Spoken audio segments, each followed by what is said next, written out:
Hello friends, how are you? I hope you all are good. Today I will discuss further topic of light. Okay, today my question is how can we see the color of the object? हम object का colour कैसे देख पाते हैं कि ये object green है, ये रेड है, ये ब्लू है, ये कैसे पता चलता है? चलो हम देखते हैं कैसे पता करते हैं हम कि ऑब्जेक्ट का क्या कलर होगा। हमने बात करी थी कि light is an EM wave, ठीक है। तो हमारे पास है electromagnetic spectrum, electromagnetic spectrum.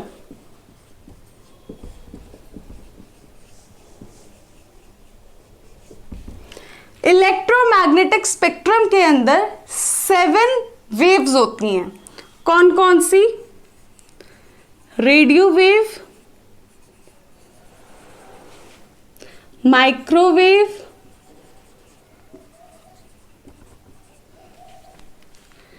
Infrared,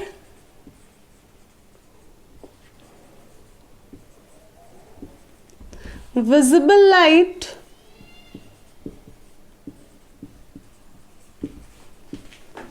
UV rays, X-ray and gamma rays। Electromagnetic spectrum के अंदर ये 7 रेज आती है। इन 7 में से सिर्फ और सिर्फ विजिबल लाइट हम अपनी नेकेड आइज से देख सकते हैं, can see bye naked eyes. सिर्फ और सिर्फ विजिबल रीजन को हम अपनी नेकेड आइज से देख सकते हैं। बाकी जो ये 3 है और जो ये 3 है, इन तीनों को हम नहीं देख पाएंगे, can not seen bye naked eyes, क्योंकि इनकी जो फ्रीक्वेंसीज हैं वो इतनी ज़्यादा या इतनी कम है कि हम उनको नेकेड आइज से नहीं देख पाएंगे। Am I clear with this?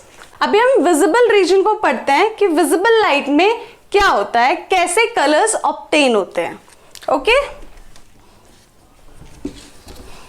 देखो विजिबल लाइट में हमारे सारे कलर्स आ जाते हैं, ठीक है। बेसिकली हमारे पास 7 कलर्स होते हैं। उन 7 कलर्स के शेड हमारी लाइफ के अंदर होते हैं। जैसे कि रेड है, रेड के बहुत सारे शेड है, ग्रीन है, ग्रीन के बहुत सारे शेड है, ऑरेंज है, ऑरेंज के बहुत सारे शेड हैं। Am I clear with this? देखो, have you seen the rainbow? Rainbow कैसा होता है? कितने कलर्स होते हैं रेनबो के अंदर? 7 कलर्स होते हैं। कौन कौन से? VIBGYOR, violet, indigo, blue, green, yellow, orange, red, ये कलर्स होते हैं। The combination of all these colours, सारे के सारे कलर्स जब मिल जाते हैं तो क्या बनाते हैं? White colour. और वी कैन से जब सारी के सारी वेवलेंथ्स मिल जाती हैं सारे कलर्स की तो बनाती हैं white light. Clear with this? अब मैंने आपसे आज स्टार्टिंग में क्वेश्चन पूछा था कि how can we see the colour of the object, कैसे हमें पता चलता है कि ये जो ट्री है, ट्री के जो पत्ते हैं वो ग्रीन है, जो हमारा एप्पल है वो रेड कलर का है, जो हमारी ट्री की बाग है वो ब्राउन कलर की है, वो कैसे पता चलता है? देखो, जो लाइट हमारी फॉल करती है किसके ऊपर? किसी भी ऑब्जेक्ट के ऊपर सनलाइट फॉल कर रही है, इसका मतलब क्या हुआ कि जो आपकी वाइट लाइट फॉल कर रही है किसी भी ऑब्जेक्ट के ऊपर, तो जिस कलर की वेवलेंथ वहां से रिफ्लेक्ट आउट होगी, ठीक है, या हम कह सकते हैं रिजेक्ट आउट होगी, वही कलर हमें उस ऑब्जेक्ट का दिखाई देता है। For an example, I had this plane, मेरे पास एक ये प्लेन है, ठीक है। अब इस प्लेन के ऊपर व्हाइट लाइट इंसिडेंट हुई, इसका मतलब क्या हुआ, सारी की सारी वेवलेंथ आई इसके ऊपर, लेकिन इसके ऊपर से सिर्फ और सिर्फ रेड कलर मुझे दिखा। रेड कलर दिखने का क्या मतलब है कि इस सरफेस के ऊपर से सिर्फ और सिर्फ रेड लाइट ही रिफ्लेक्ट आउट हुई है, ठीक है। जिस कलर की वेवलेंथ रिफ्लेक्ट होती है वो कलर हमें उस ऑब्जेक्ट का दिखाई देता है। Am I clear with this? Now we will take one example of this. This is one leaf. Leaf का कलर क्या होता है, ग्रीन। इसका मतलब क्या है, जब सनलाइट इसके ऊपर इंसिडेंट हुई तो सिर्फ और सिर्फ ग्रीन कलर ही रिफ्लेक्ट हुआ, या फिर हम कह सकते हैं ग्रीन कलर की वेवलेंथ रिजेक्ट हुई, ठीक है। तो वो कलर मुझे इस लीफ पे दिखाई देगा। कई लीव्स पे हमें येलो ग्रीन कलर दिखाई देता है। वो येलो ग्रीन कलर क्यों दिखाई देता है, क्योंकि वो उसके बीच की रेंज होती है, इसके बीच की रेंज होती है, इस वजह से मुझे उस लीफ का कलर येलो ग्रीन दिखाई देगा। Am I clear with this point कि how we can see the colour of the object, objects का कलर हमें कैसे दिखता है। Okay, now we will move to a further topic, luminous and non luminous object. Luminous objects are those objects which have their own light. Have their own light. उनकी अपनी खुद की light होती है। For an example, star, sun, candle, electric bulb. Clear with this? Non luminous objects वो होते हैं जिनकी अपनी लाइट नहीं होती है, can not have their own light. Example, humans, हमारी खुद की लाइट नहीं है, टेबल की भी लाइट नहीं है, chair. Are you clear with this luminous and non luminous objects? Now the next topic is ray of light. ray of light क्या है?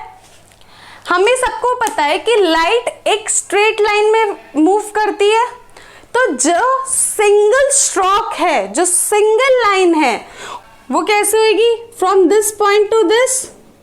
और लाइट क्या है, यूनिडायरेक्शनल है, एक डायरेक्शन में जाती है, तो वन एरो हेड। तो this single line is known as ray of light. Clear with this? ये जो सिंगल लाइन है इसको बोलेंगे रे ऑफ लाइट। और अगर यहाँ पे बहुत सारी ऐसे रेज आ जाए, बहुत सारी रे आ जाए, उसको बोलेंगे हम बीम ऑफ लाइट। तो मेरी बीम ऑफ लाइट क्या हुई, बीम ऑफ लाइट मैं क्या कह सकती हूं, group of rays, group of rays. तो I have 3 kind of beams. मेरे पास 3 तरीके की बीम है। फर्स्ट वन इज कन्वर्जेंट और I can say converging, next one is diverging, and last one is parallel. Clear? Converging का मतलब क्या है कि सारी की सारी बीम्स कन्वर्ज हो रही है, इकट्ठा हो रही है एक पर्टिकुलर पॉइंट पर। तो ये हमारी बीम है, ये सारी की सारी इस पॉइंट पे इकट्ठा हो रही है, तो ये मेरी कन्वर्जिंग बीम हुई। डाइवर्जिंग का मतलब क्या है, एक पर्टिकुलर पॉइंट से बाहर की तरफ निकल रही है, स्कैटर्ड आउट। तो इस पर्टिकुलर पॉइंट से ये बाहर की तरफ निकल रही है, डाइवर्जिंग बीम। और पैरेलल में क्या है, आपकी सारी लाइंस पैरेलल होती हैं, हर लाइन के बीच में इक्वी डिस्टेंस होता है। क्या होता है? Equi distance. ये जो डिस्टेंस है बराबर होता है, तो ये लाइंस एक दूसरे से कभी भी इंटरसेक्ट नहीं करेंगी। इनको हम कहते हैं parallel beam of light. Am I clear with these topics? आपको ये टॉपिक समझ में आए? अगर किसी को कोई भी डाउट है तो आप कमेंट सेक्शन में मेंशन कर दीजिए। नेक्स्ट वीडियो में मैं आपकी क्लियर कर दूंगी सारे doubt. Thank you and have a nice day, and please like and subscribe my channel and don't forget to press the bell icon.